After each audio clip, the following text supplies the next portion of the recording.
Good afternoon. It's Bradley McAllister, Spidercraft Live.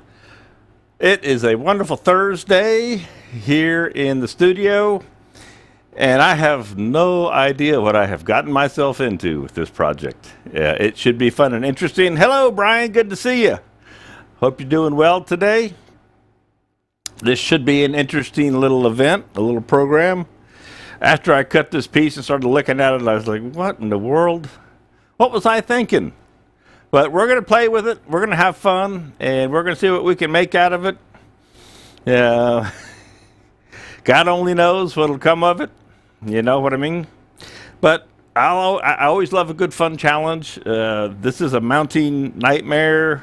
Well, I won't say it's a nightmare. It's a mounting challenge and a turning challenge. But that's why we're here, and it's going to be fun. JP, how you doing, buddy? Thanks for dropping in. I'm getting ready to roll here, letting folks come in. Just now 1 o'clock. Got my fan going. Got the AC back on again down here in Georgia. It's kind of crazy. I'm going to go do make one quick change here in the control room while we are waiting. I'm going to check on something real quick. And I'm going to turn that.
How about that? That'll be a little bit better right there.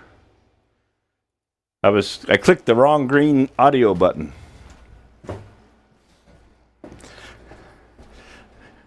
Now we're all better. It's back now. Good deal. You will in a second there. Yep. I hit the wrong button. Hey, it happens. Yeah.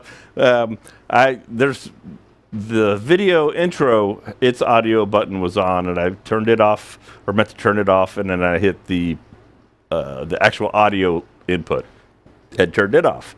So that was kind of crazy. But anyway, so this piece is pecan, off my pecan supply out here, and I cut it off this morning, and you can see it's hollow in here, and I'll reach over there. And I haven't dug it out yet, so we'll start by digging this out some and see just what we've got. I wasn't planning on the hollow effect here when I came up with this novel idea of mine today. All right? So it kind of changes everything. Good day, Facebook user. I love it how it puts it in anonymously. So there's got to be some interesting grain in this thing, which is why I chose this project. Of course, I did not choose that it was going to be hollow like this, but that makes it for all the more an interesting piece in the end. And for the cup cutting tool that I want to use, trying to keep my head out of the way there. That gets solid, probably right out, not too far away from the outside. But otherwise, it's solid here and there. These are always, you got to be careful with pieces like this because you never know what you're going to run into. And then you can see this side, it's all over the place. And, it's going to be out of balance. But all this is where a limb was cut off, or several limbs at some point in time. and it has healed this, and it's not a burl. You want to think it's a burl. I did some research, and it's actually referred to as Callus wood. Or scar wood, but the term that came up the most was Callus wood. It's where a tree has been injured and hurt and recovered it and healed itself. You can't get me on YouTube. Yeah, my dad has trouble with YouTube sometimes. And I've never tested it myself on the flip side there. Pop back up here for a second. So, if you have to run Facebook, YouTube is a better feed usually, but sometimes it's weird getting into. You have to go to the live, click on the live button, and you should find it. Go across the top in YouTube. You'll see videos, playlists, and if you see live, click on live, and that should bring you into the where the live feeds are. Okay. All right. So what I decided I would do with this guy is, for lack of a better idea, I had a variety of thoughts, and I fell back on an old standard of mounting the backside on a faceplate, and to mount the faceplate here to start with. And I don't know if it's going to be a bowl or if it's going to be flat or just weird. I know it's going to be weird. That's a given. So I don't really know where I'm going with this, but I'm going to mount it on a faceplate, and we're going to get started on it, and we're going to take a look at what this wood looks like, and that's going to kind of help me try and determine what we're up to here. So that's my plan. Now, the other thing is, hopefully I can get these screws to drive into this pecan, and I'm just going to estimate where a good center of the piece is. This piece right here sticks way out. I'll pop you in the overhead. So this lump sticks way out. That's going to really make it out of balance.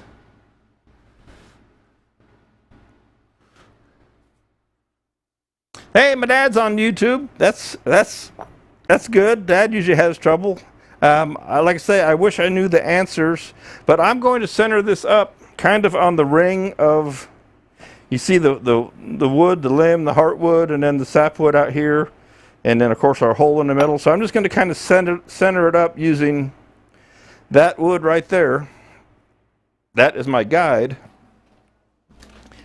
And I didn't have my drill completely ready yet, because I was running around doing other things.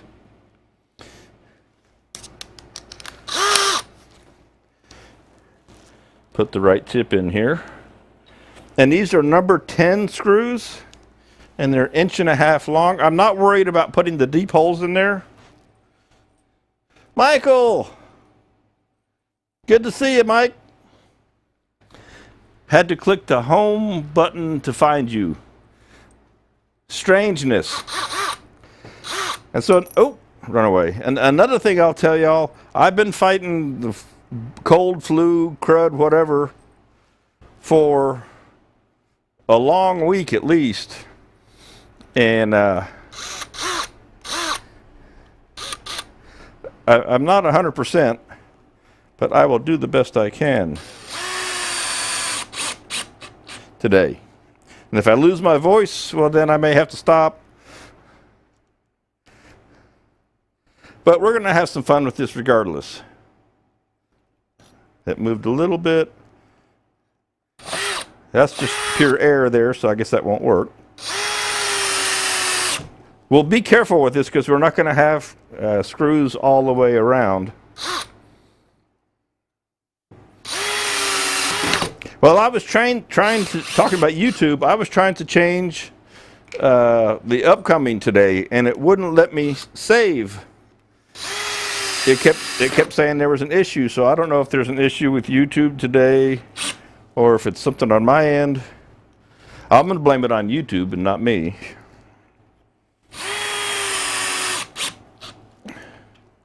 So these are number 10s with a Phillips /square drive in them. And that hole I know doesn't go anywhere.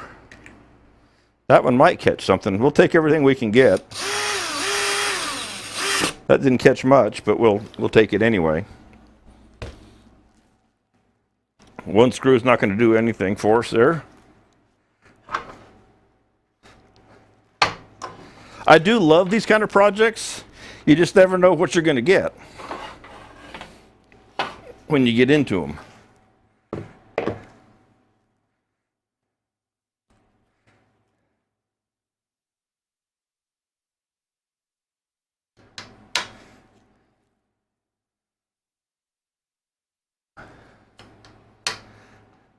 All right, so just to give her a spin, we're going to throw a live center in there.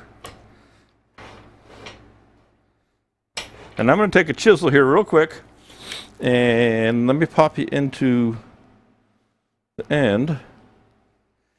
And right where the live center is going to go in, I'm going to chisel away some of this loose bark just by hand.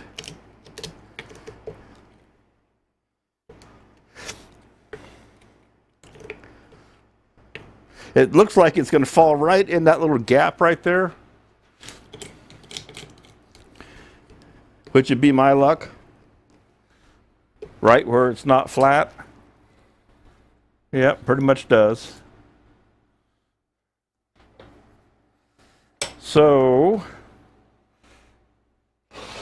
let's try something different here, because we just want to hold it between centers. So I'm going to take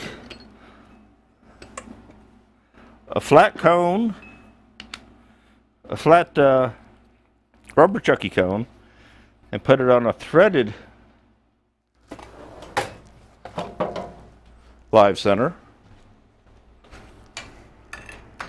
Pop this 60-degree one out.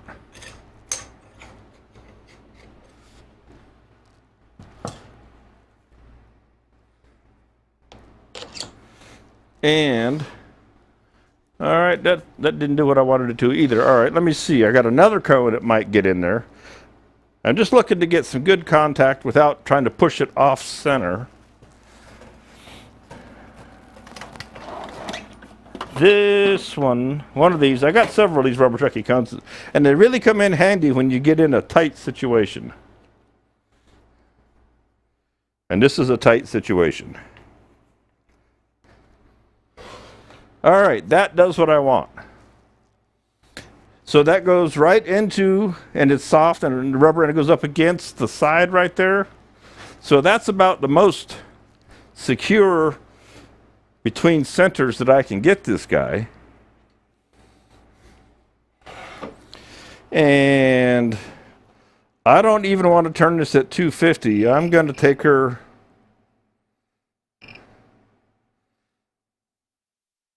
further down.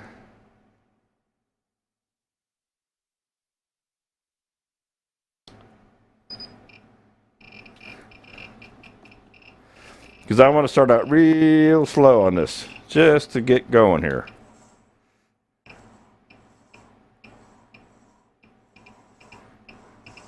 And then we'll start to bring her up. And I can see that I need to go change the focus settings on my camera too. Okay, hang on just a second. I was wondering about that today. And so let me jump in here and change these settings real quick. We're going to lock that focus. That should lock it on that one. And lock it on that one. That should be better. We'll see. Okay. I didn't have time to test this.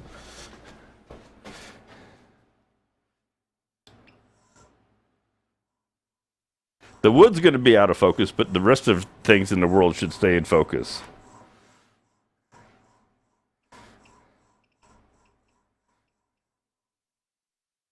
It's going to make the shop shake.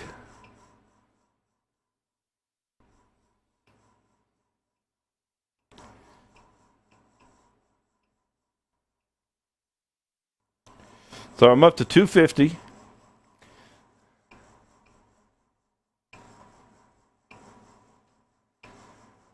I'm going to see if it will go past this or if it's going to get crazy.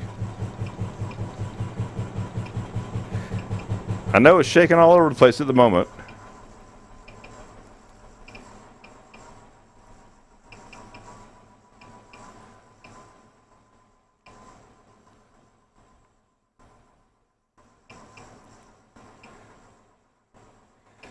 See if we can get her to settle down.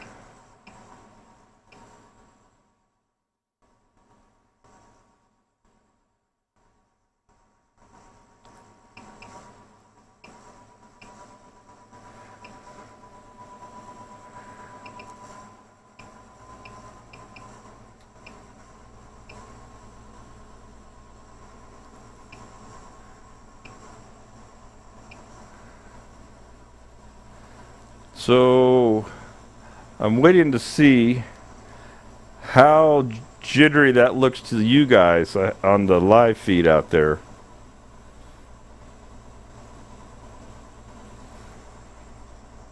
That's about 550,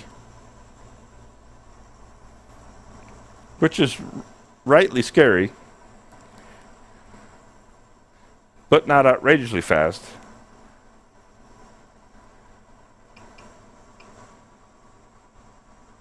I don't think it's going to get any better than that. So it's either that or we go back to 250 and get some of the balance out of it.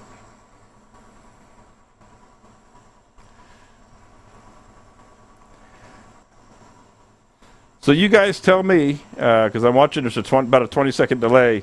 Does that going to make you dizzy ill watching it shake the lathe that much, looking like that? I'll wait. Because I can turn on it at that, and it's always going to be out a little bit.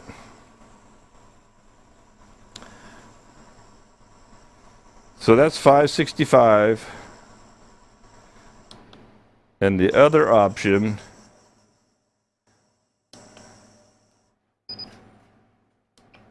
is 250.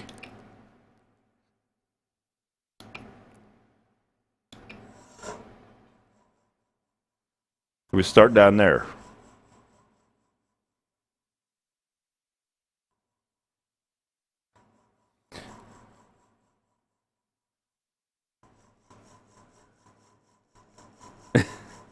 Brian says it's all good. Turn away.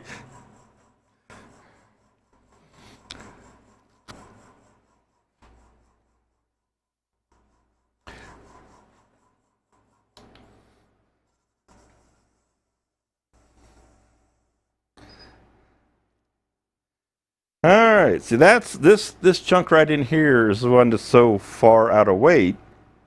Now, as I take some mass off it, this is going to be big time hit and miss and hit and miss and hit and miss.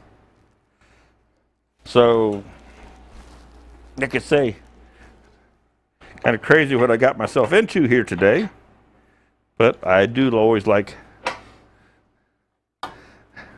having the fun. And there's a spider on there. He's going to get real dizzy. Spider or a tick. Looks like a spider. And before I start with a cup tool, I'm going to start with my favorite probing tool, which is the Easywood Tools #1 hollower with the small cutter on it. This guy, just to start kind of taking a look at things.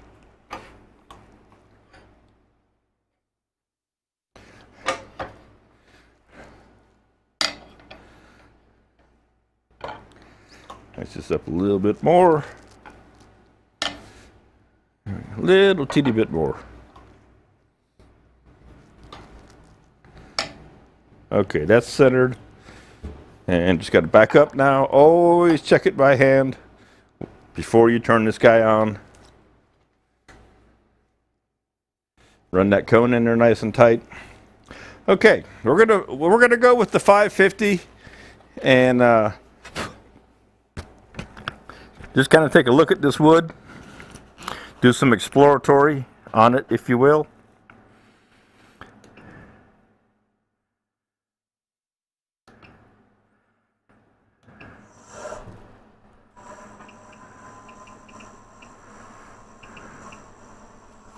Okay, let's just do a little in here, and I'll pop you into overhead on the.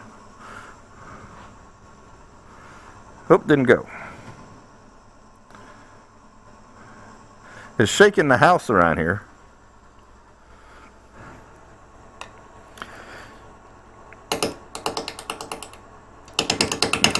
these in here ever so gently.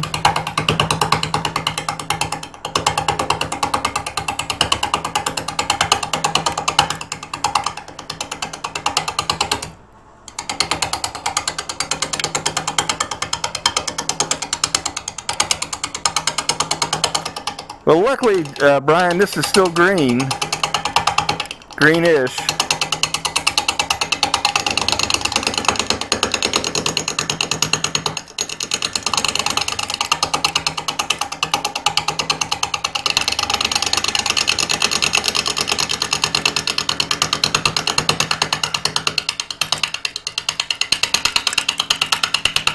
There's a lot of air out there.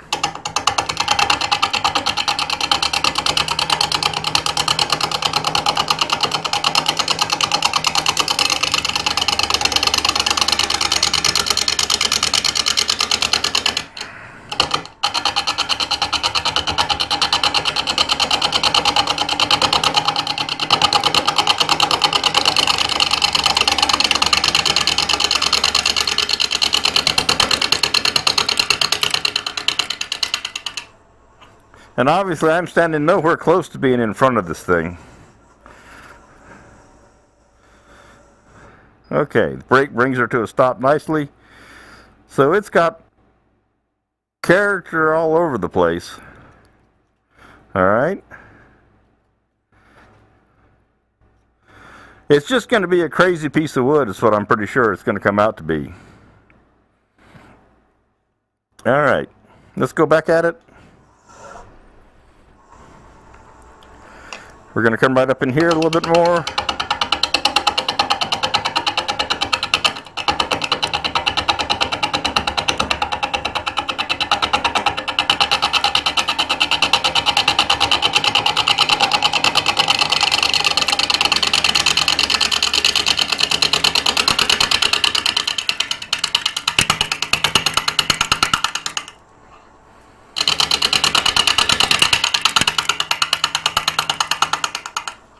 Okay, so I have actually, quite honestly, never used the cup style tool on missing wood, you know, hitting and missing.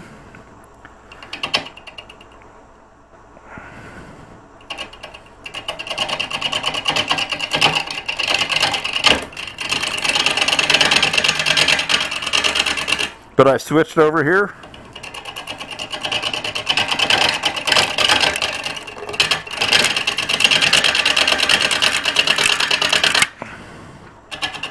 And this is a high-speed steel cutter. This is not the carbide cutter. I have another cutter I can put on as well.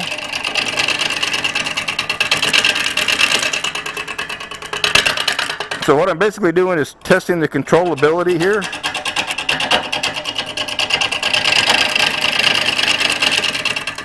And famous last words, it's not too bad.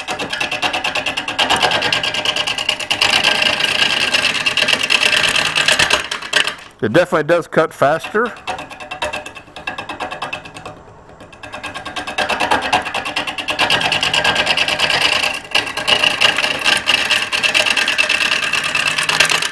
Stop and take a look at it. So, like I said, this is a high-speed steel cutter that's in here. All right.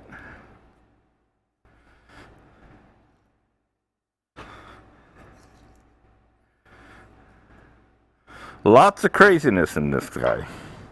And we're going to move the tool rest in a little bit closer. Hopefully it's not driving you too nuts looking at the vibrating image.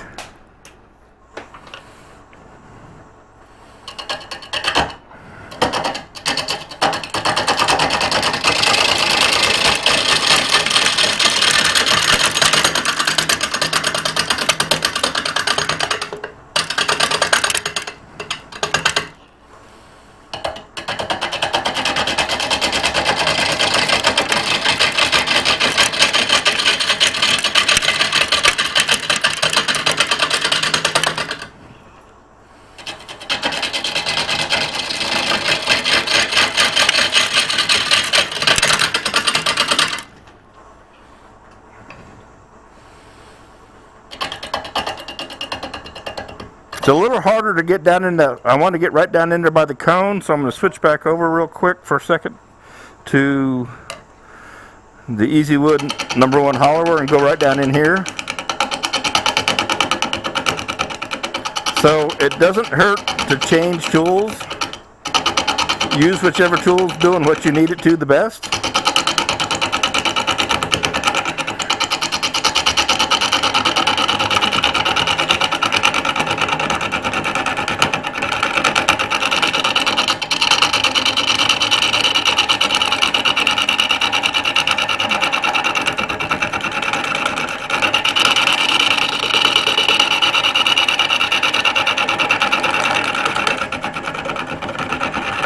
Let's see what that looks like down in there.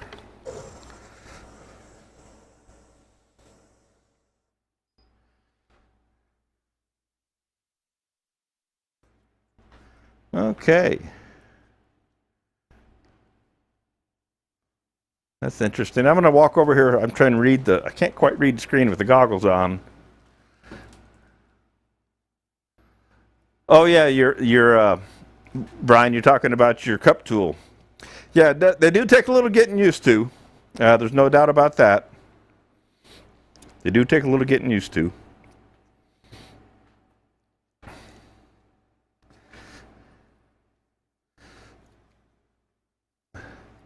This is one of those interesting cosmic organic forms.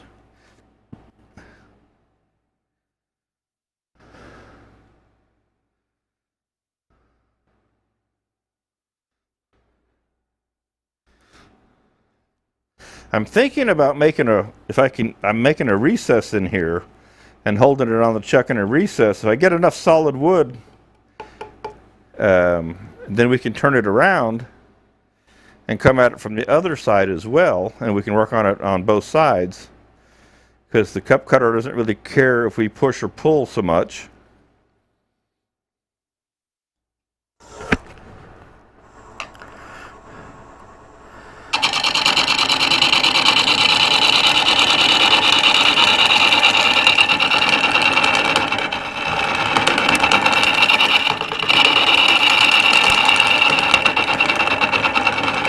We'll go back up to the cup cutter and take some more mass off. I'm not turning it at 45, I'm turning it at about 30 degrees.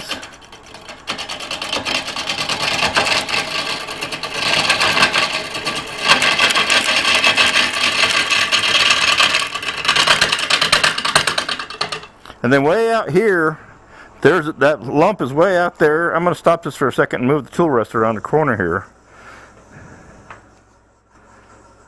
As soon as the brake gets done doing its thing. Okay. And I'm going to work on this. This, as you can barely see as it's coming by. I can barely see this. And this area in here. So let's take some of that off of there.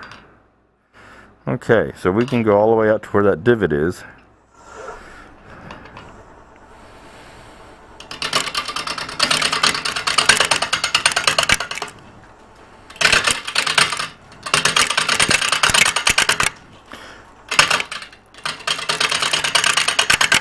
I mean, it's just hitting once on every lap. Every time, every revolution, it's just one tick on this big piece out here.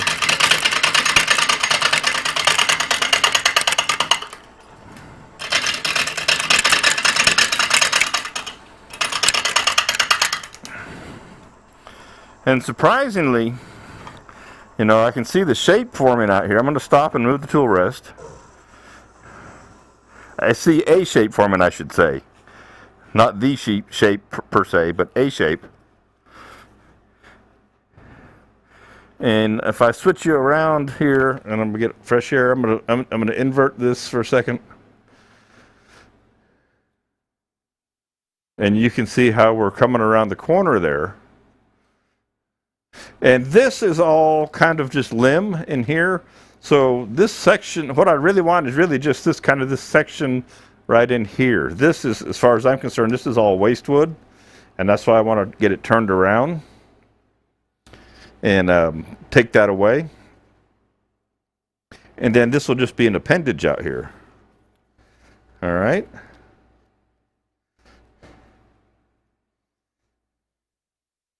Okay, back to it. Noisy and all as it is. We'll switch you back to 5 and 4. Switch you back over there. Face mask back down. And I'm going to take some more, just more material out of here.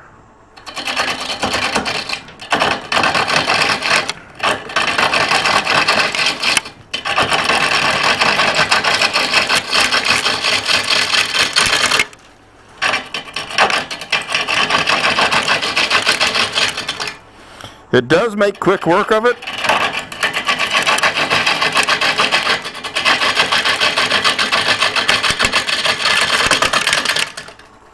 As you can see, I mean, I'm moving a lot of material very quickly.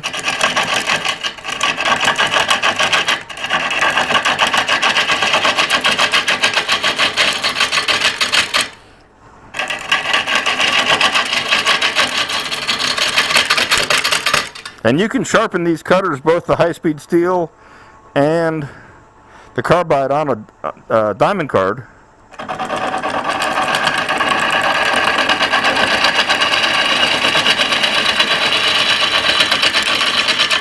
So once it starts to smooth out here, it gets pretty controllable.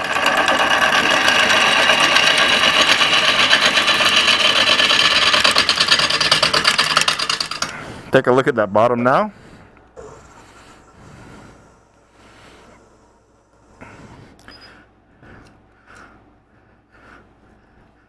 And considering it's only turning 500 RPMs, and this grain is one of the biggest reasons. I'm going to jump up here. I'm going to turn off the overlay and jump up here to the front camera for a second. One of the biggest reasons I wanted to use the cup tool for this is because of this wavy, curly, crazy grain. The cup tool doesn't care so much as maybe a bowl gouge might about which way the grain is going, and that's where they excel, because this grain goes every direction in the world. And I'm going to pop you back over here to the end camera. That's the overhead, and it's not zoomed in super close, but you know, this grain is just going everywhere as we go around here, and the cutter doesn't really seem to care all that much. And knock on the lathe, I haven't found any steel or spikes or anything in this, or clothespin lines or anything else, or, you know, clotheslines. So that's pretty good. Still got that bark inclusion there, but we're doing pretty well here. You know, we're making a profile, and we have plenty of wood up here. This has barely touched this portion of it in here. Okay. This is definitely a think as you go along kind of project. We'll put you on the end camera there again.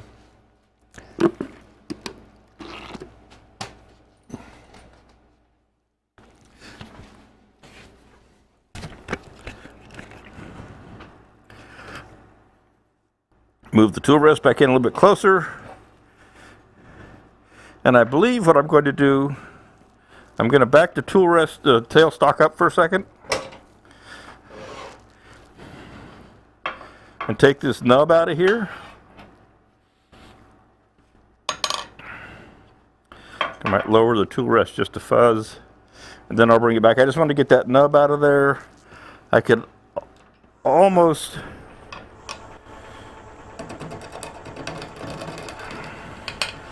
go to a regular tailstock now.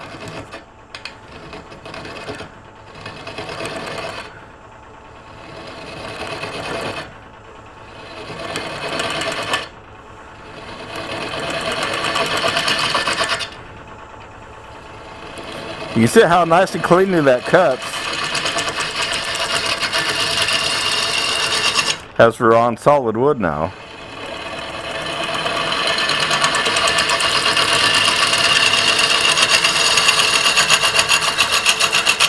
All right, let's see what that looks like back in there. Okay. Still got some bark there. And I'm trying to decide if recess or tenon.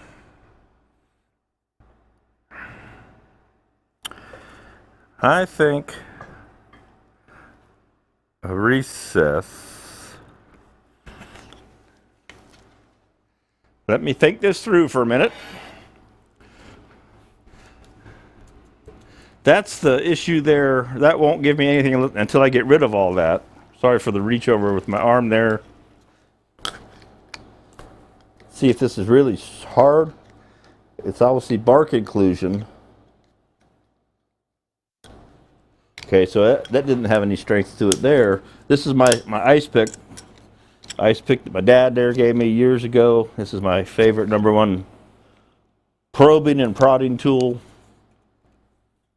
So you can see how this is still loose. This bark is loose. So it won't give me any security. There you go. And there's the real wood there. Okay. Okay. So we know where we have to get to something solid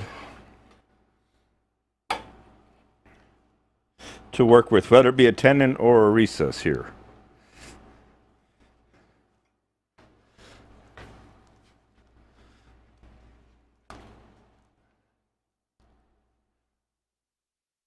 Let me see what that says.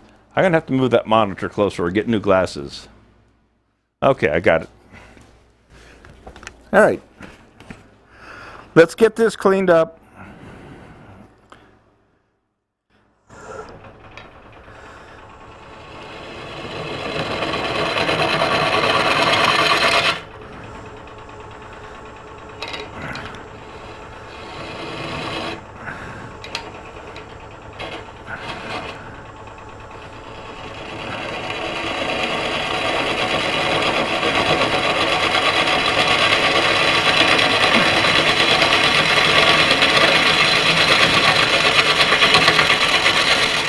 And I'm going to check that. That may be about what I want for the tenon that I'm thinking about, or for a recess I'm thinking about making in here. Beautiful grain down in there.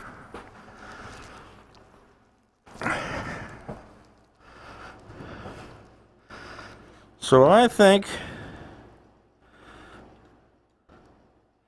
let's see how I'm doing on. I've got an easy chuck here with 2 3/8, and I've got a supernova with 3s.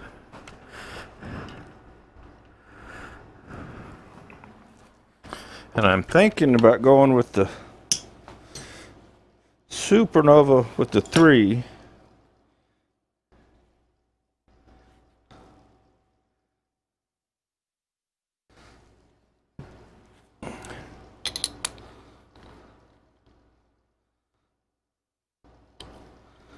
So I'm over here at the work table, setting my jaws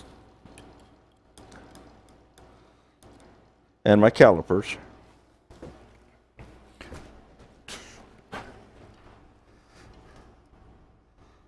So that's just about right on the money for what I want. Okay. So I think that will do the trick. So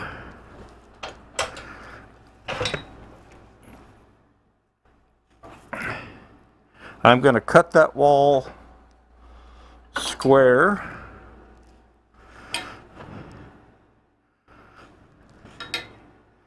With a square cutter.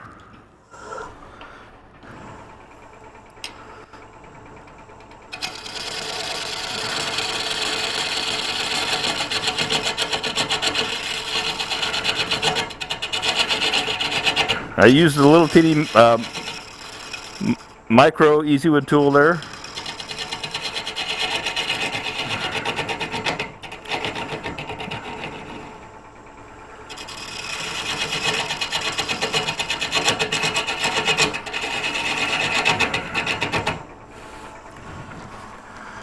Check this for a second for depth.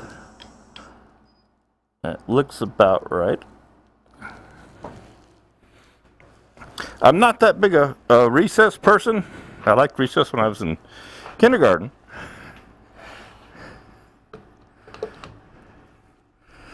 Okay, that looks pretty good. Depth looks good. Pop you an overhead there too in the lower. So I'm checking my fit. Looks pretty good. I'm going to put the dovetail to it now. And I think we will go with that. Okay. Jeff Peters, how you doing, buddy? I'm in here doing craziness. Crazy, crazy.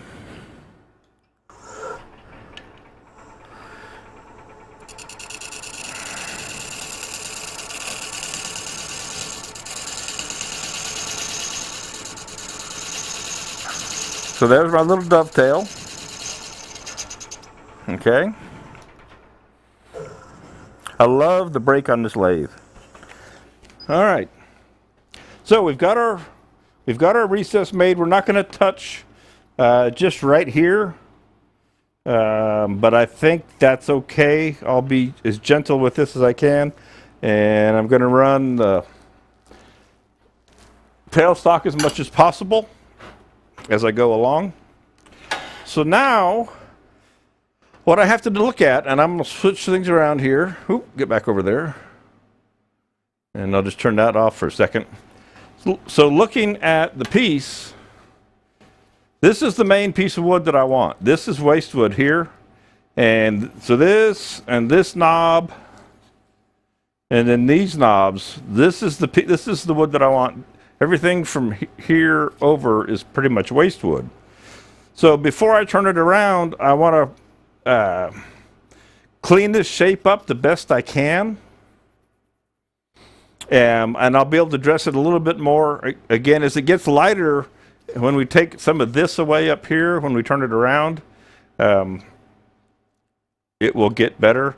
And maybe I might take some of it off, though I like being on the other side of it.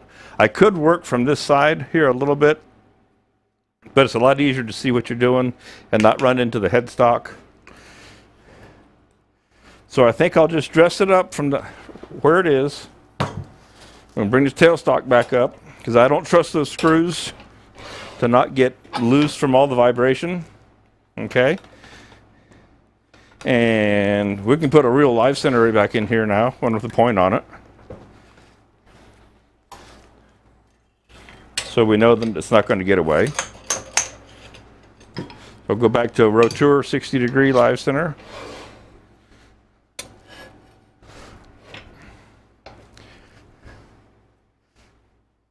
Like I say, it's not burl technically, but it's got a lot of burl look to it, if you will.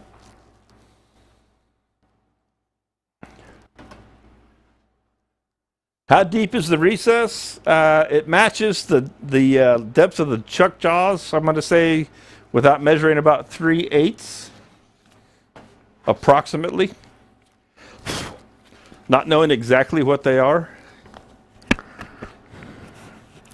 All right, so pop you back into the end camera, overlay from the top, check everything, grab the cup tool, crank her up.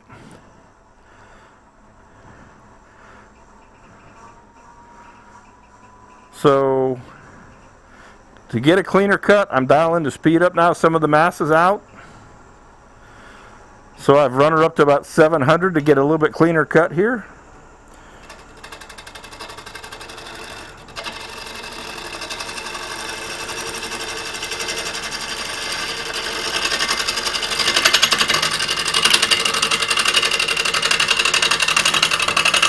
And if you can see that line coming across,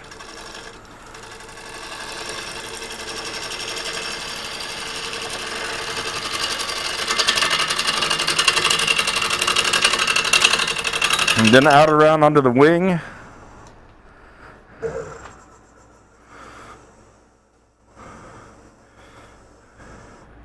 So I'm getting a really nice clean cut. You can see where I stopped cutting right here. This is a nice clean cut with all this crazy grain. I mean, these are knots and things go in every different direction, and there's holes in it just because of the nature of the wood. But that is a really nice cut right across there. The hard part is keeping up with this one lobe out here. All right, this one right in here. That's what I want to work on now. So you can see this point from right here. Here, not through here.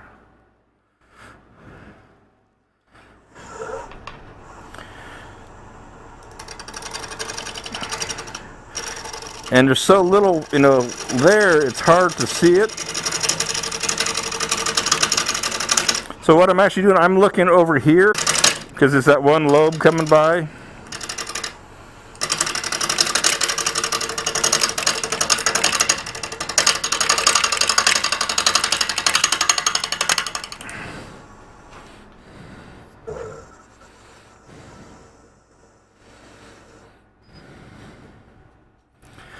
And you know, we've got a bark inclusion hole there and all that stuff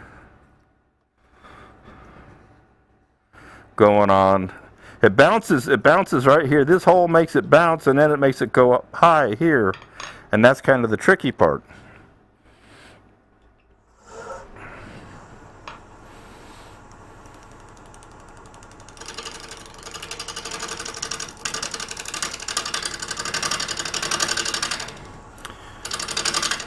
Now for yucks, I know I'm you know, the plan is to work with the cup tool, but let's take a bowl gouge just for fun,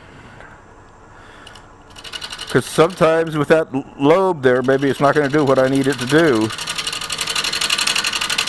Carter & Son 1/2 inch bowl gouge.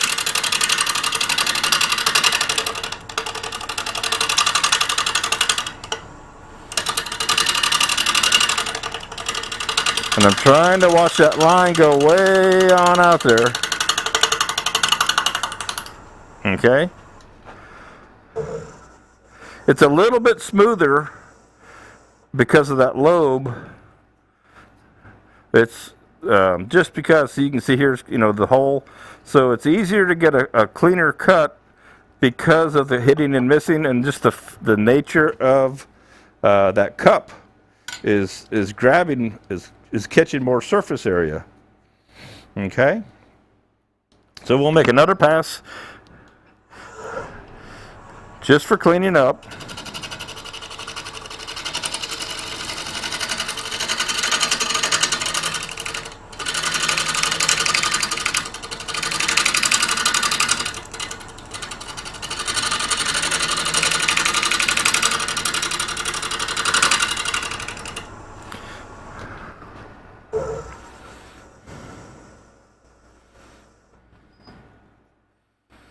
That's going to do for now.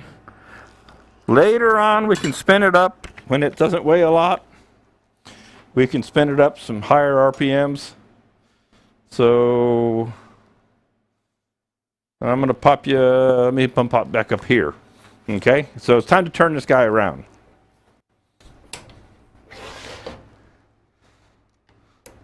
So that actually went kind of better than I was expecting.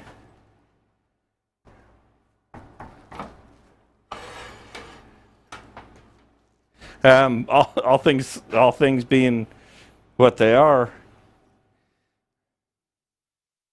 All right, for the craziness of what we've got here. So we'll dial this guy back around, turn it around, start in from the other side, and enter a whole new world. So I'll give you an overhead shot here real quick. Well, that's the end shot. I always get them backwards these days. Of the piece, there's the profile of the piece that we're working with there. So it's got that big old lobe hanging out here on the one side. It's very organic, if you will. Pop that off for a second. All right. Well, that was exciting. And there's more to come. More excitement to come.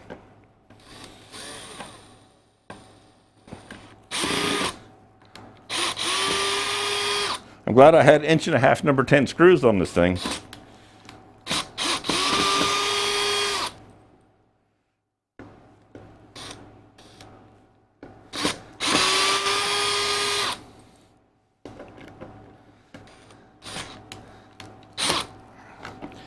I will certainly be glad when this crud is gone. I'm tired of sore throat, the head stuff.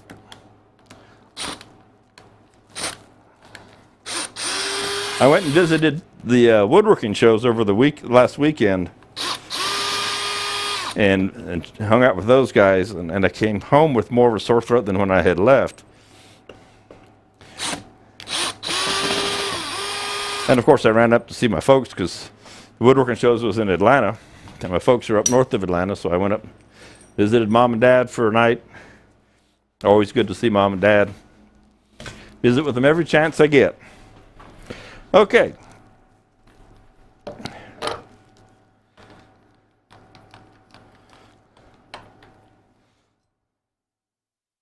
I'm not particular about whose chuck key I use.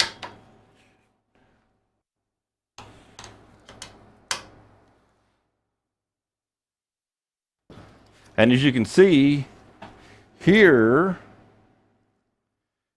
this has got the hole in the middle already. That's the cavity that I found when I cut the piece open.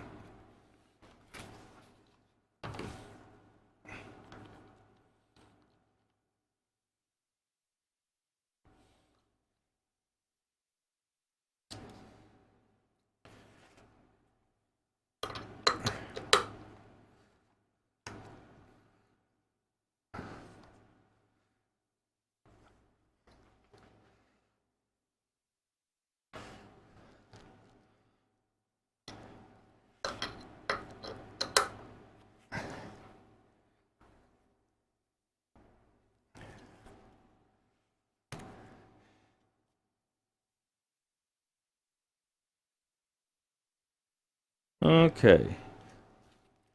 I think that'll do the trick. It's not sitting in there as perfectly as I would like it to, but we're going to run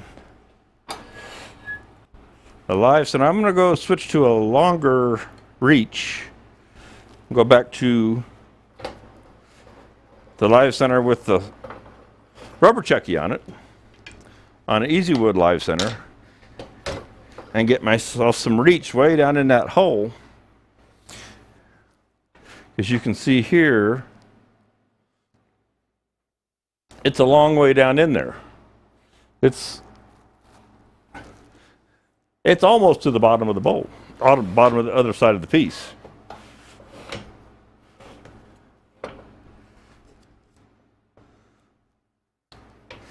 And we just don't want this guy coming off of here. What's Jeff got to say there? Oh yeah, there's a learning curve to using it, but the cutters. Yeah, the reference line, I don't know that mine has a reference line on it, Jeff. I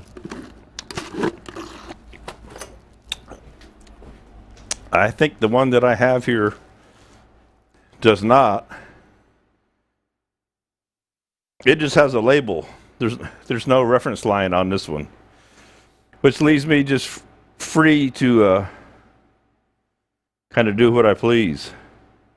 There's the sticker that might be 2 reference lines, but that's it, is up in the engraving up on there. Okay. So now we're going to take away all this stuff. If we can get enough room in here. There we go.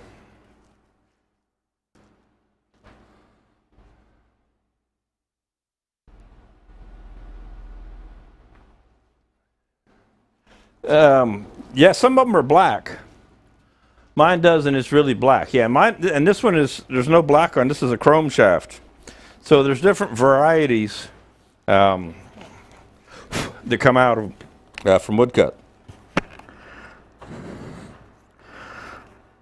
All right, let's see what happens if this likes this 700 or not.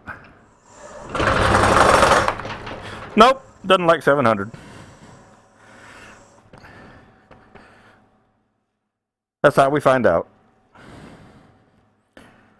So we'll go back down and we'll double check that after that vibration. Make sure it's still on there good and tight. I think it is. It just shook everything else around.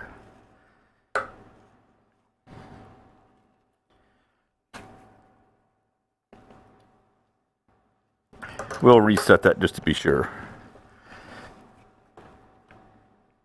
Yeah, it's still in place.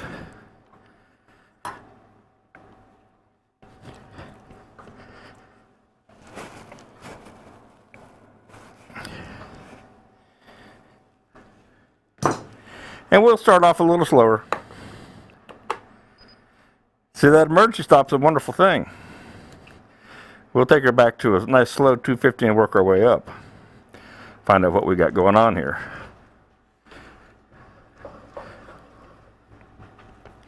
Part of it was I hadn't locked the tailstock down. That's my bad. All right.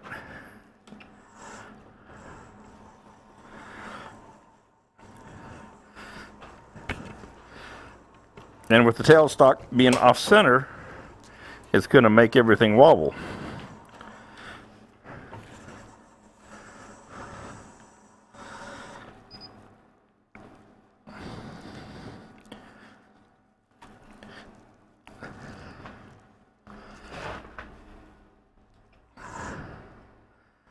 That's better.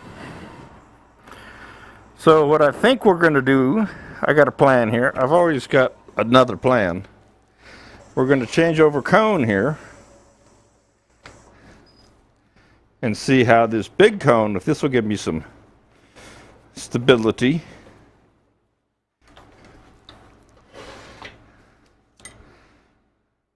Because the hole is so far off center.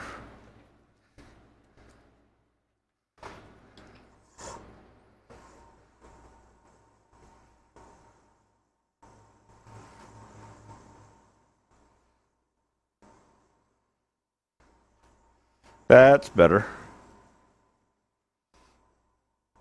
Oh my. Hey, it's exciting when Bradley's doing crazy stuff sometimes.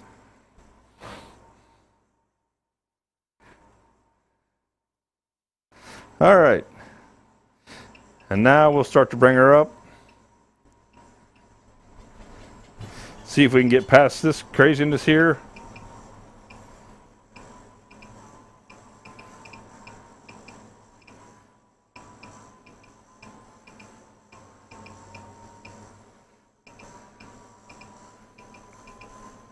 There we go.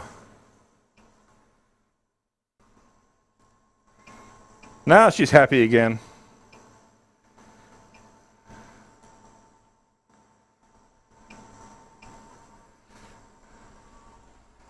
Okay, so we're back up to about 575. Not too bad, and we'll start in easy because we've got some big square corners again now. All right.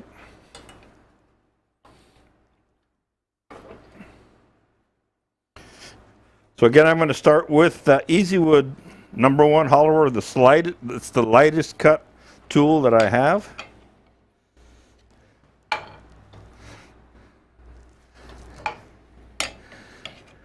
There we go. Face shield down. All right, let's just start cleaning up a little bit here.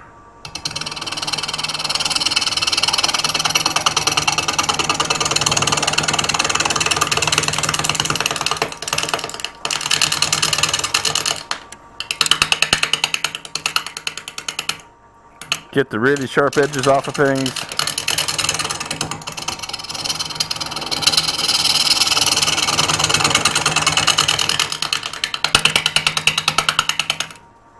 All right, first pass. So what I really want to do is I just want to carve all this away. So we'll go back to our cup cutter, and what I'm going to do real quick here, if you'll humor me for a moment, if I have all the right stuff, is I'm going to switch over to a carbide cutter.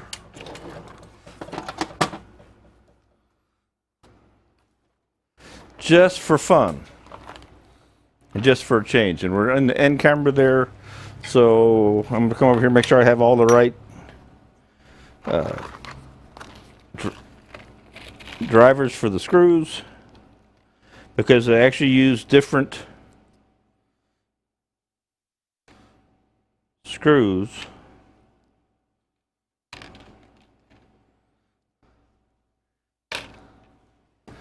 And I got to cut this apart.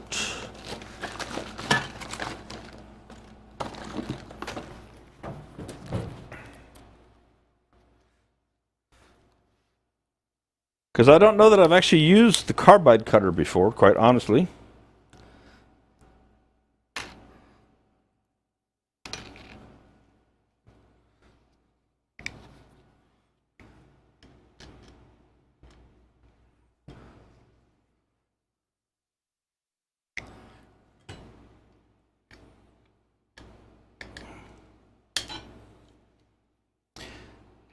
And I would like to give it a try. So I'm over here on the table, working just out of sight.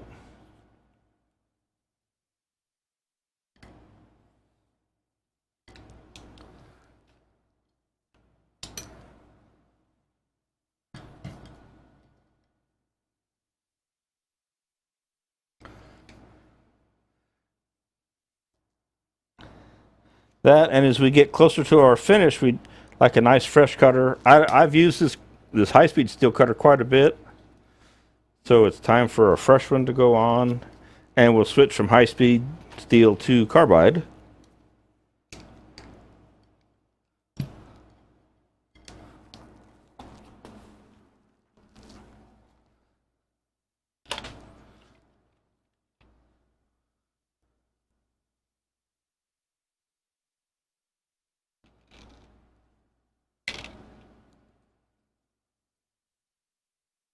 Okay, put that there. Hopefully this didn't take me but another minute or two. I don't want to do it over on the other side of the lathe because there's a bunch of chips underneath. And I'll drop it, the screw, sure as I'm standing here, into the chips, and then I'll be hunting for that for the rest of the day.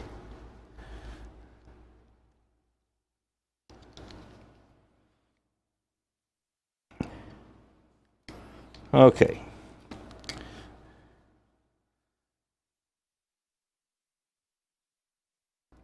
The head on the screw for the carbide cutter is just slightly different than for the high-speed steel. And you can tell the difference if you'll be able to see this. I don't know if you're close enough or not. The carbide has little ripples in it, and the high-speed steel is just smooth. You probably can't see that well enough to tell the difference.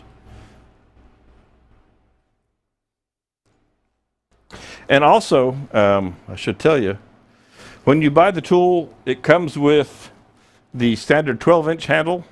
This is the same handle that's on the bowl saver coring system. And this is the twin collet handle. So it gives me a little more handle, a little more tool. I figured a little more leverage on a project like this would be handy. So this is the standard 12-inch handle. It's a great little handle. And this is the twin collet handle that I've got it mounted in. So if you want a little bit more handle and it's 3/8 and half, grab yourself a twin collet handle from Spirecraft and you'll have all that good to go. Okay.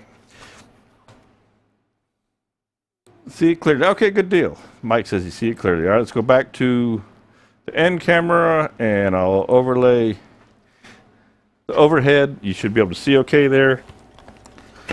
Let's see what kind of craziness we can get into here.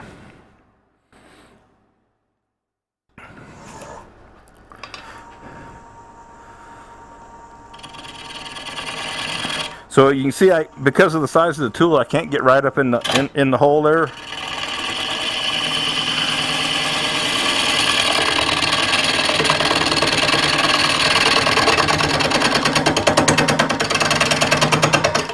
And then we get out here where it's bouncy, and it's going to make us work for it.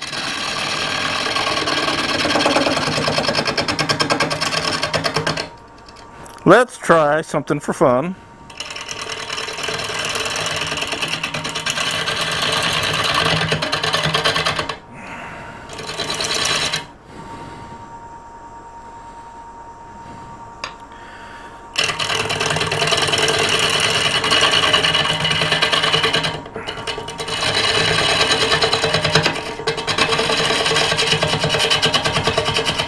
This in here is just hard as a rock.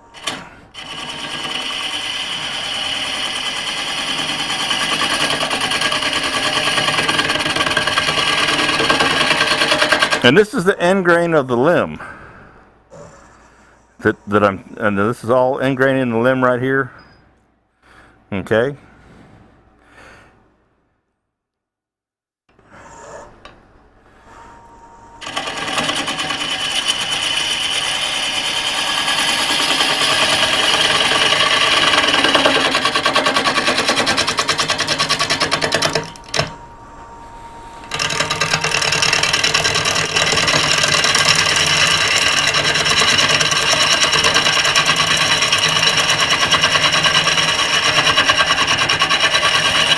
You get real nice shavings when you get the angle just right. You get these really nice shavings coming off. And, you know, with it being a round shafted tool, you can control that.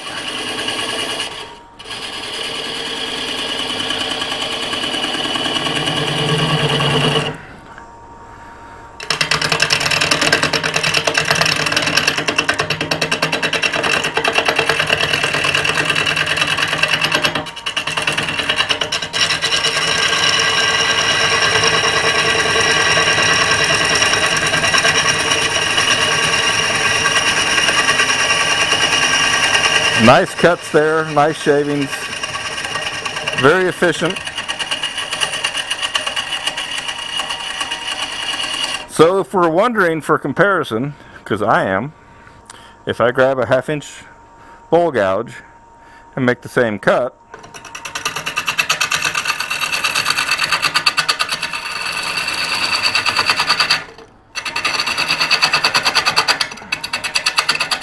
I get a little more bounce out of it. Now I haven't sharpened that to be fair to that.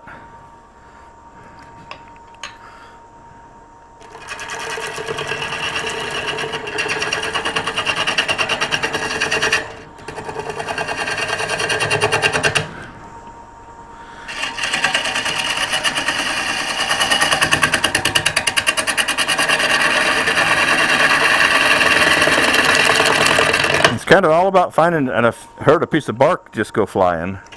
Kind of all about finding the sweet spot.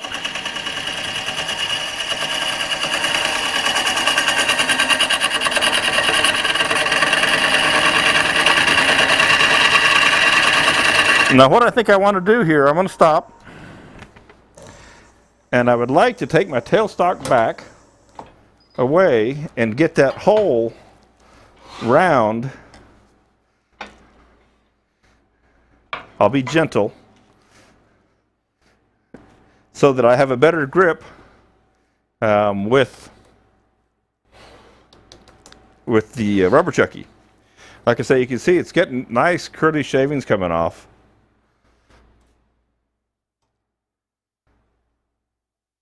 I wish I can't read. I'm going to have to move that monitor, so I can't, especially through the goggles here. It must have come out of the recess. I don't understand how it was able to still walk. Yeah. It's true. All right. And we're going to clean this up now. That's our goal. Clean this, flatten this off. And I am going to, just to be safe, because I don't want anything flying off of here, I'm going to make sure that we are still nice and snug.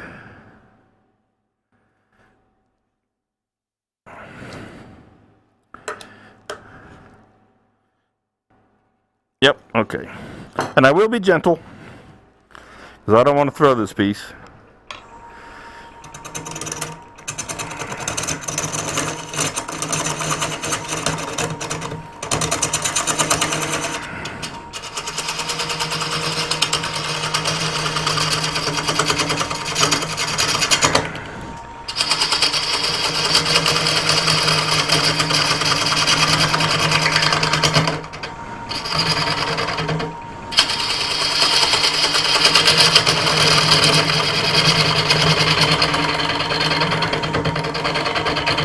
And as a hollowing tool, it's kind of starting to come into its own right here.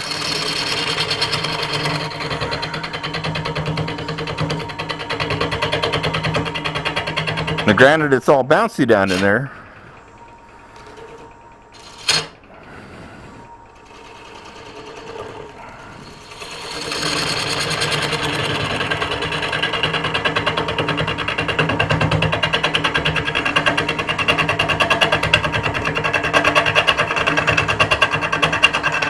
And one thing I have to keep in mind, there's not a lot of material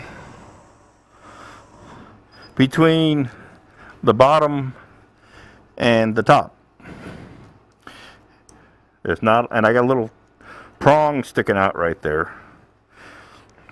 Okay, so I want to get that little prong off of there. I'm going to be gentle because, like I say, there's not a lot of material in the middle of all this. So let's get this little guy out of here.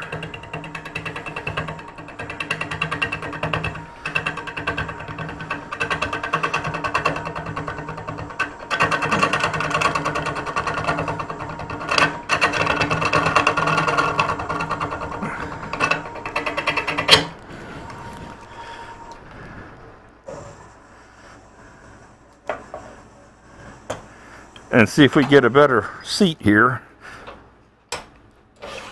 Yes, much better.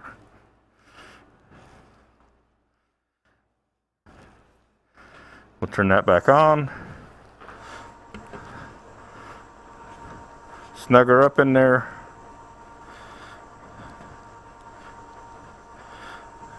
So at least it's basically back between centers again. Can't theoretically get away from us. And I can leave a rim right here as I start to work. You know, I'd like to work in that corner right there. I see that bark. Let me get my chisel, my #1 chisel. Because if there's bark that's loose that I'm finding now, it's going to fly off when I hit it with the tool. So we might as well take it off of there now. We don't need more things flying, or anything flying around here that's not necessary. So if I can find any big loose pieces, I'll just pop those off. Because even though you're wearing a face shield, it comes off and hits you in the arm or something like that. You know, you don't want to get hit. Okay? All right. Okay. We'll try and go with that. So what I'm going to see about doing is working my way in here and coming in if it doesn't get too grabby. We'll see what happens. How am I doing on time? 2:16. Okay.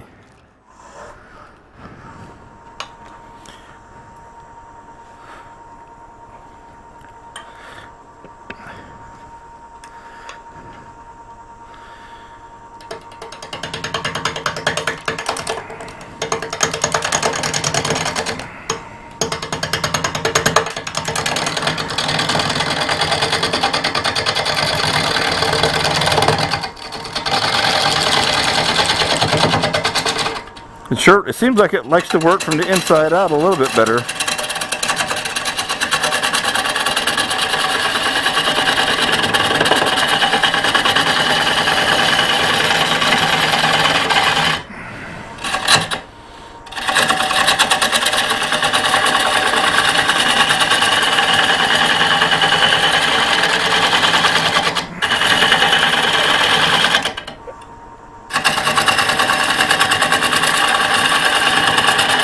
And with it being round, even if you have lines on it, you just kind of have to roll around and find that sweet spot, so to speak, where it's happy cutting.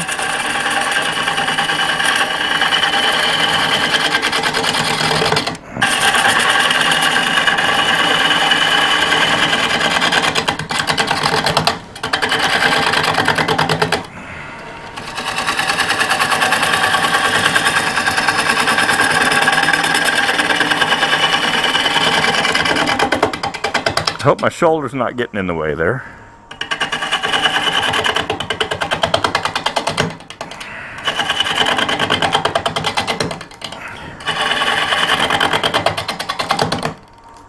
Take a look here.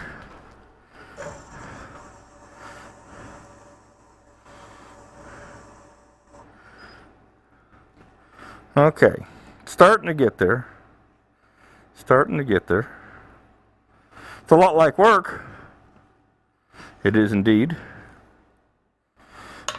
Let's see something here, if we can work from here in. I'm just curious if I can do that.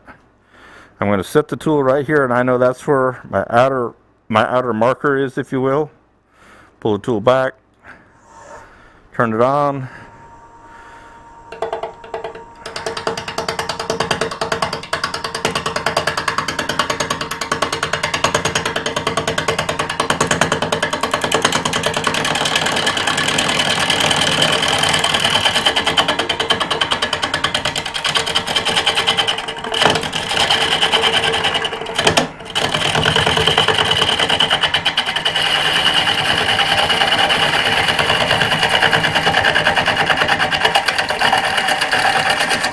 Okay, so another thing I'm going to do, I'm going to bring the speed up,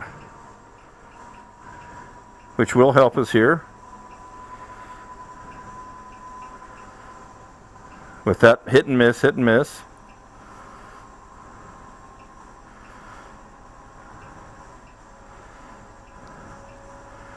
We're back up to the 700 mark. Okay.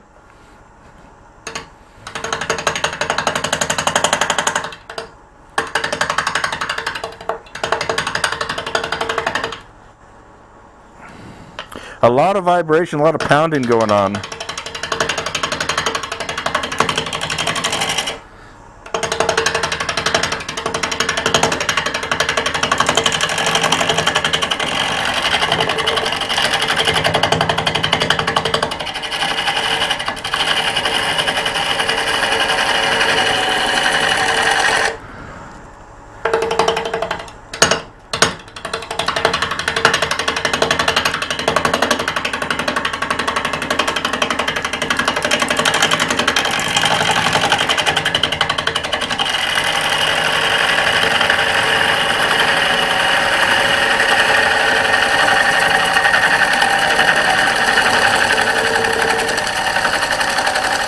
Take a look at how we're doing out there on the outside.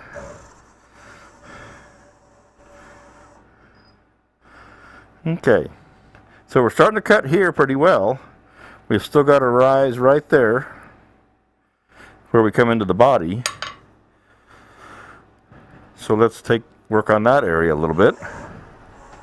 Right in here.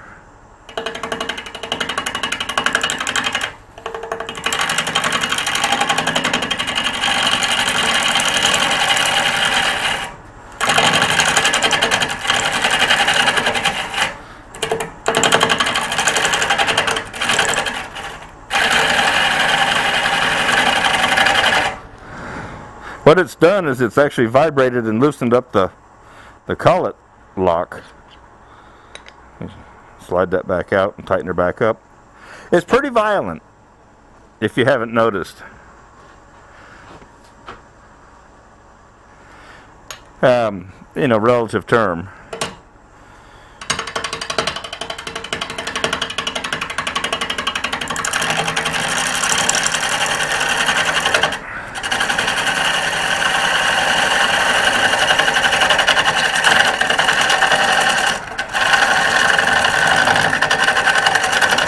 And all the while we're doing this, we're getting mass out of it. And if I put you in the overhead,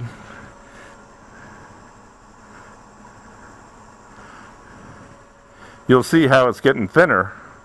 Even at 60 frames a second, the cameras can't keep up with that craziness of that shape. So I'll leave it up. I'll switch you up here. I'll leave it in the overhead for a minute. And put that one there. And I probably need to go ahead and move my tool rest in again.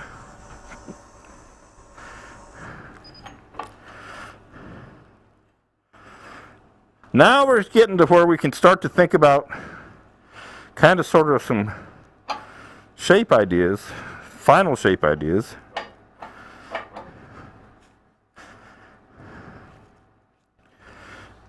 It's going to be weird.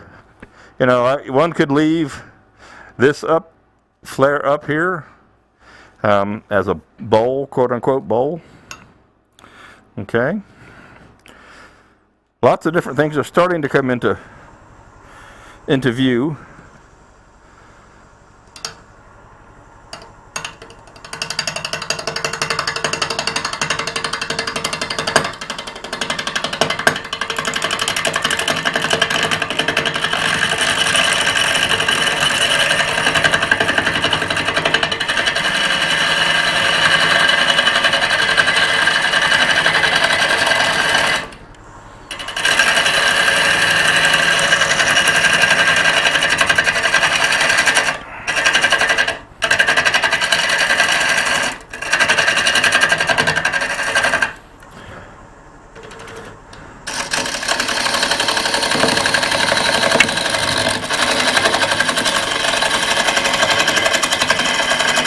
You can't take more than half a cutter's worth of bite or cut out of it at a time.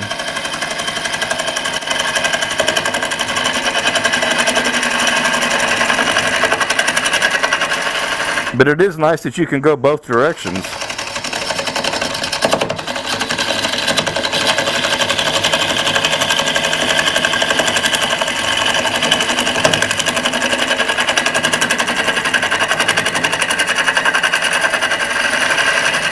Take a look at what we got going on here.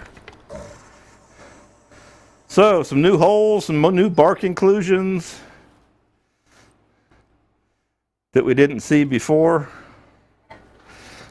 Let's slide this tailstock back for a second. So I'm going to switch you around.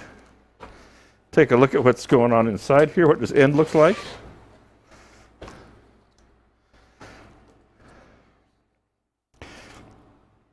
It's one crazy piece of wood, isn't it? Holes there. Where is my ice pick, my Explorer?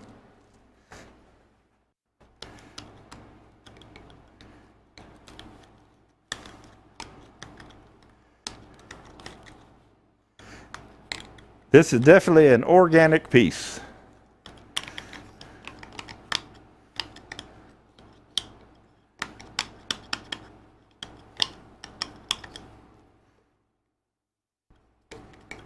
See if this is hard or soft.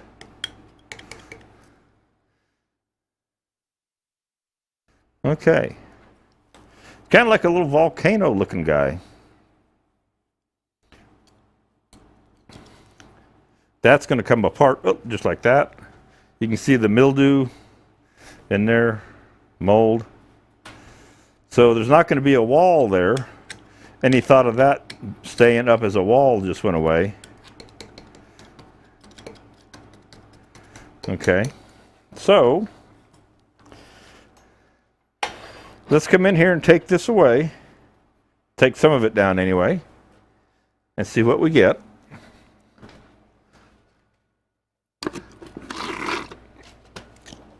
I don't think we'll finish this today. See, it's 2:36, but we'll have made a good fun run at it. That's for sure.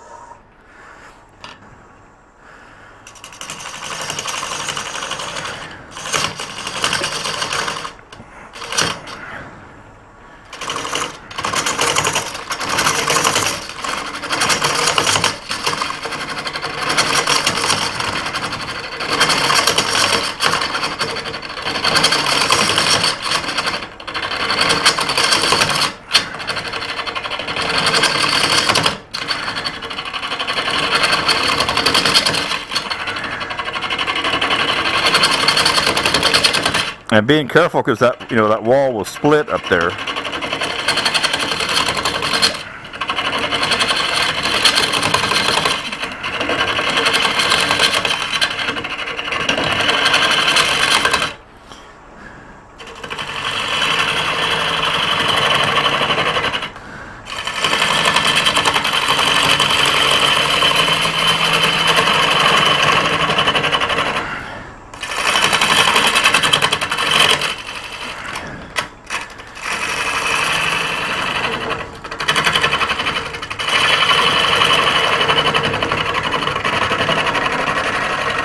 Stop for a sec.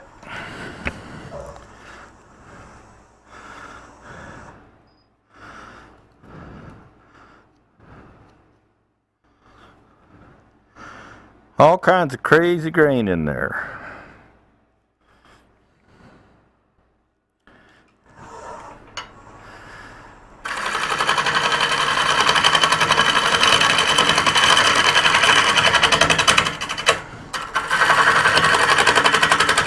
And a big old hole.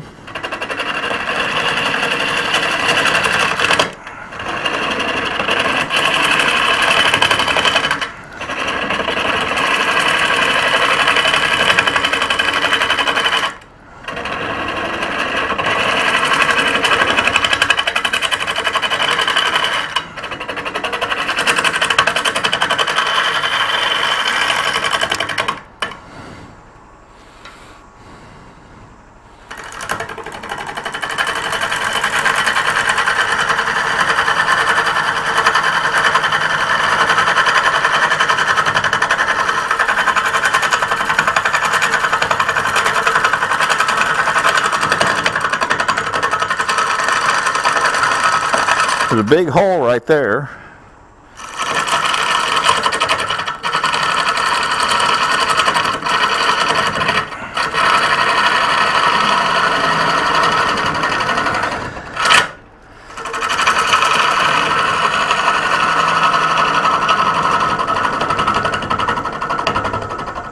All right, take a look.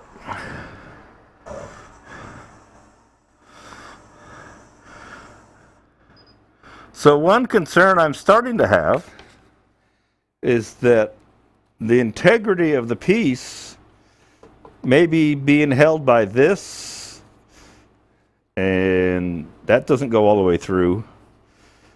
So I may run out of structural integrity here pretty soon, to a degree. So I have to think about that. Because that goes all the way through. This is going through. Let me find my, excuse my arm there.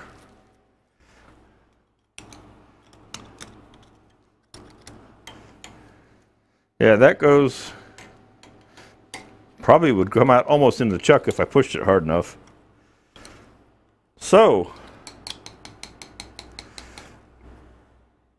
one thing that could happen with this, a person could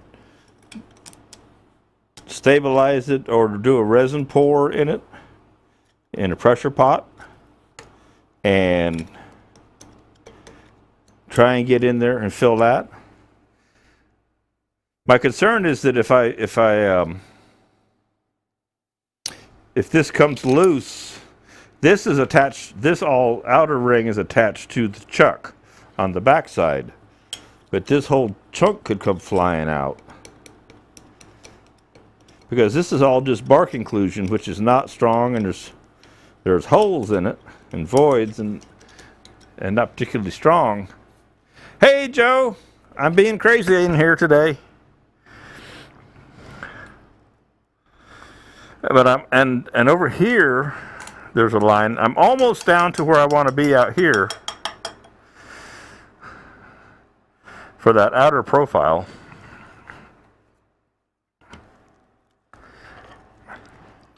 But I'm starting to have concerns about the middle.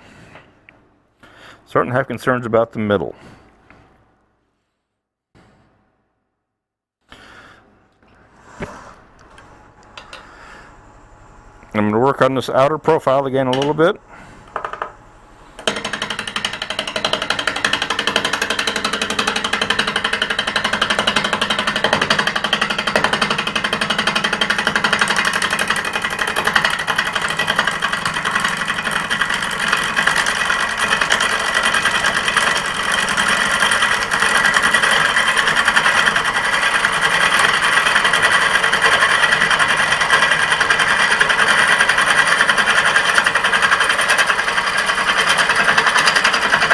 For the moment, I'm going to stop shy of that inside.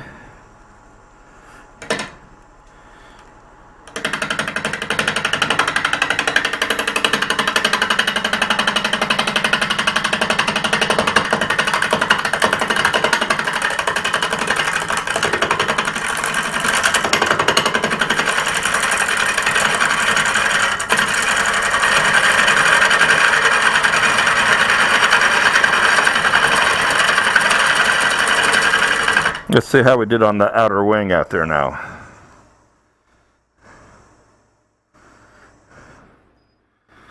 Okay, so I got a hump in it, but I brought this down kind of what I had in mind.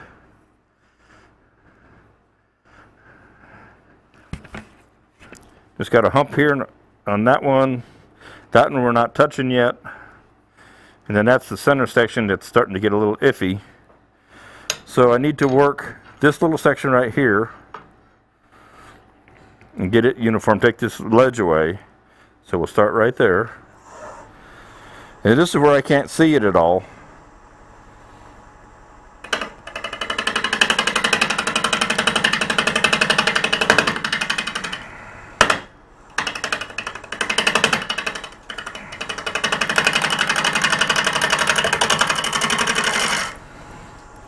It's really hard to see out here because there's just that goes by every once in a great while.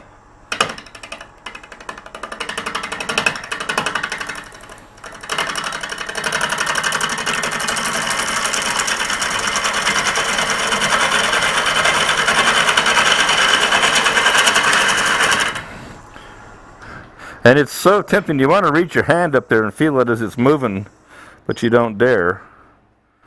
Okay. That's getting close. Let's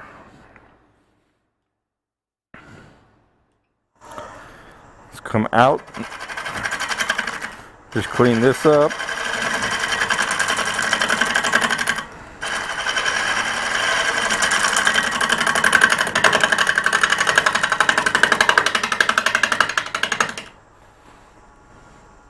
Okay, I'm going to get a little crazy here and try a little more speed.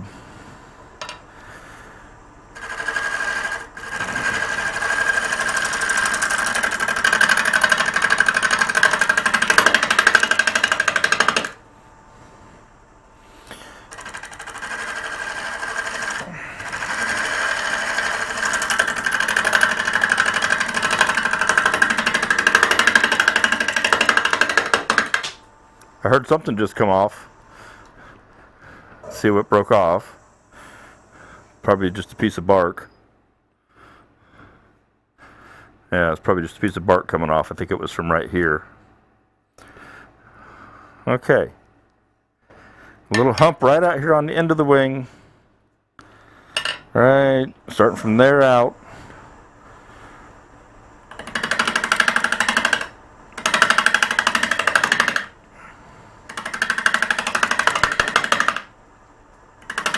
Trying to smooth that out.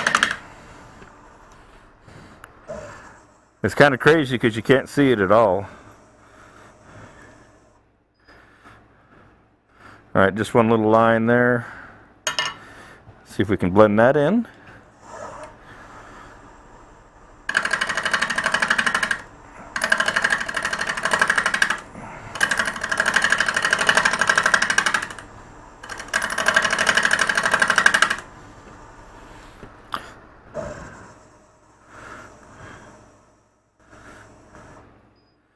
Okay, not too bad. Now the question is, what do we do with the middle of this guy?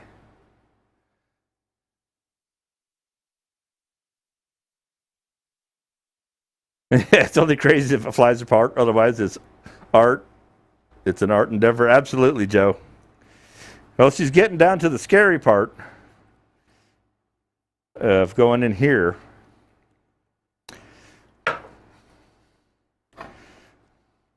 But we're going to go ahead and go in there. Take some of this out.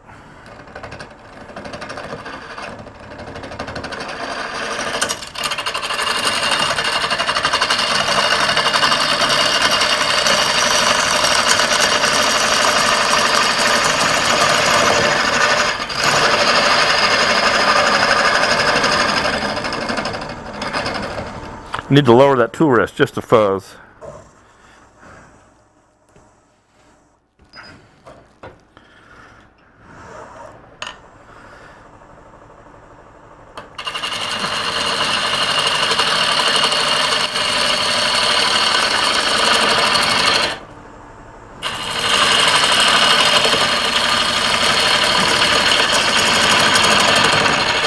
Keep your fingers crossed.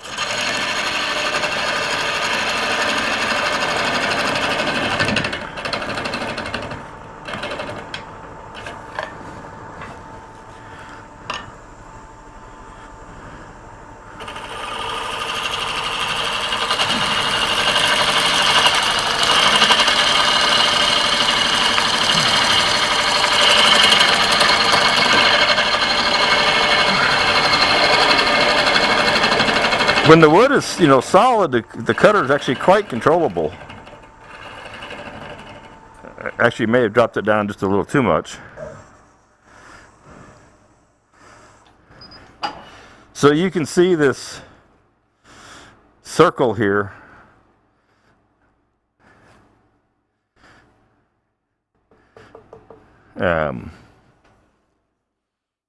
I mean, there's plenty of thickness out here, but like I said, again, my concern, and with decent reason for, is there's not much strength in this bark inclusion in there.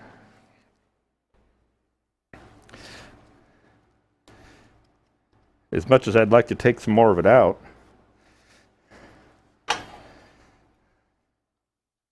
How am I doing on time? I can't read. I must need a new prescription in my glasses. 2:39. Okay. A little bit more, and we're going to have called it fun for the day. And always turn that by hand before you turn the lathe on to make sure it clears. He said.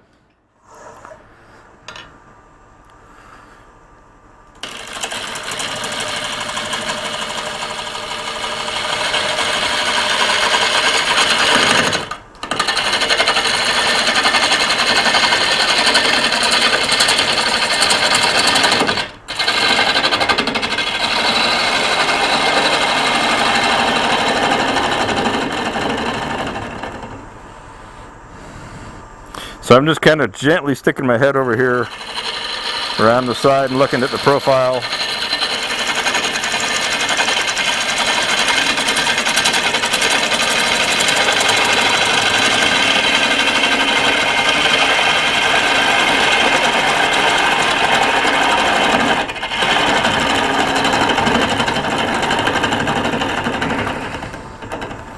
That wood in the center there's super soft, punky. So now we've opened up a new line in there. We've gotten more character and less wood. Don't you know, as they would say, don't you know? And I got a hump right here that I need to get rid of. Hump right in here. And no, I can't answer the phone right now.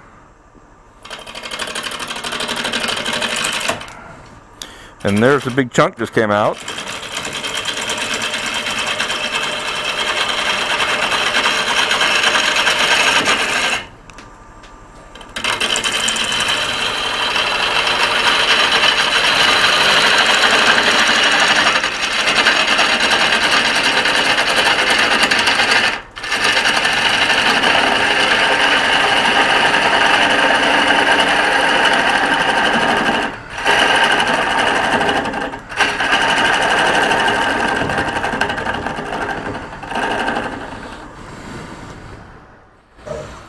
I'm afraid that when the brake kicks in one of these times, it's going to snap the piece off the center.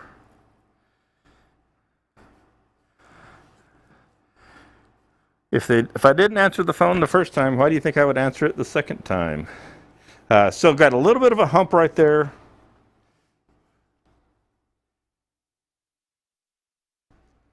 But we know we have dealt with our lobe out here.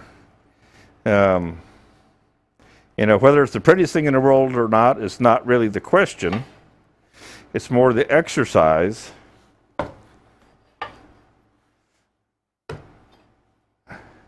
of the process. Because had it been like this super, super beautiful piece of wood, well, then it would have really been a big deal. And I got a hump right there. So I'm going to back out here.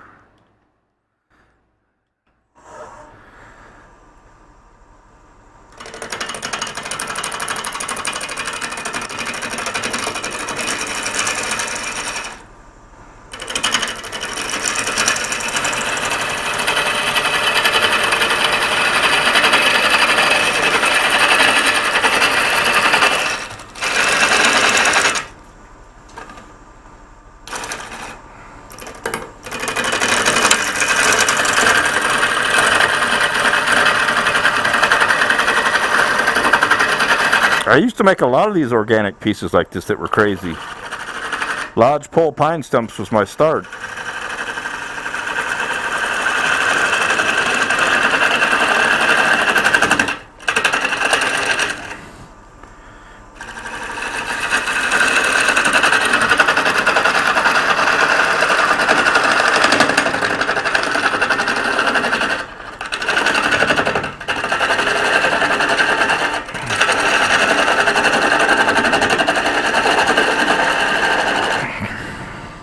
So you can't see me, but I'm leaning my head.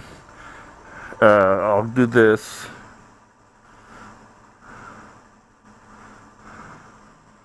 So what I'm doing is I'm working, but I lean over a little bit to take a look at the profile and where the humps might still be, and then I come back out of the way in case something flies apart.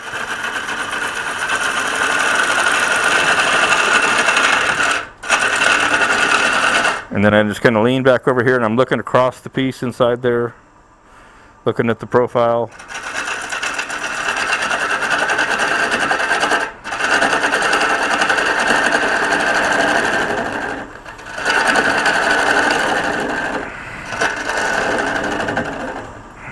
Never really standing over here. Okay.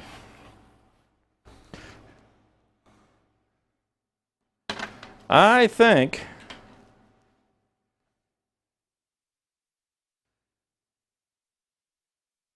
that for now, I'm going to stop right there on this guy. It's pretty cool. Now, I could keep going thinner, but I'm not sure about its structural integrity. Turn off that overlay. Go away. Go away. Just not sure about the structural integrity here.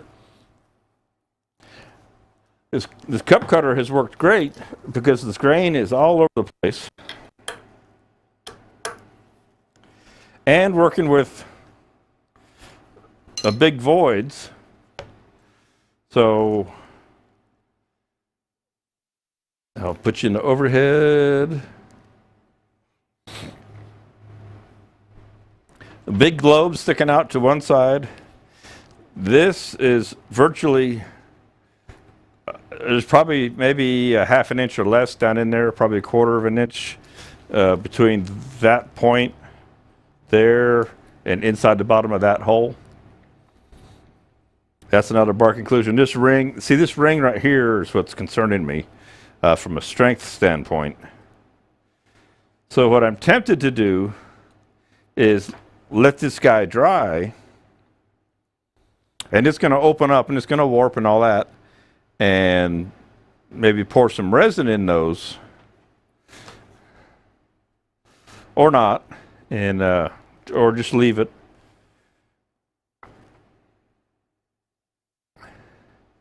But the cup cutter did its job in working with this grain that's just all over the place, and all the inclusions.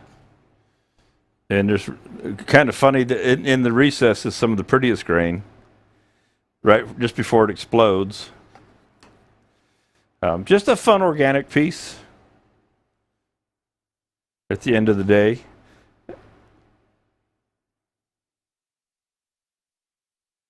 Yep.